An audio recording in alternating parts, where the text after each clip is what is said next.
Hola, soy Alicia y te voy a enseñar las principales palabras y frases en español para el día a día y los viajes. Los vídeos de español para principiantes hablantes de inglés tienen subtítulos en español y en inglés.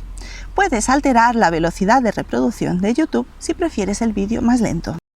Vamos a aprender ahora el vocabulario de los colores en español para extranjeros. Y los colores en español son sustantivos de género masculino.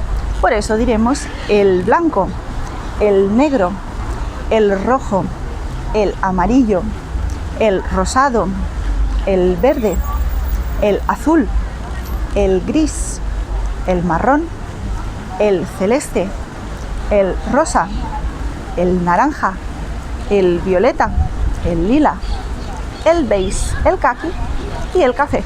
Estos son los colores en español. Hola, espero que te haya gustado este vídeo. Si te gustó, tienes más contenido totalmente gratuito para seguir aprendiendo español desde cero y con explicaciones en inglés.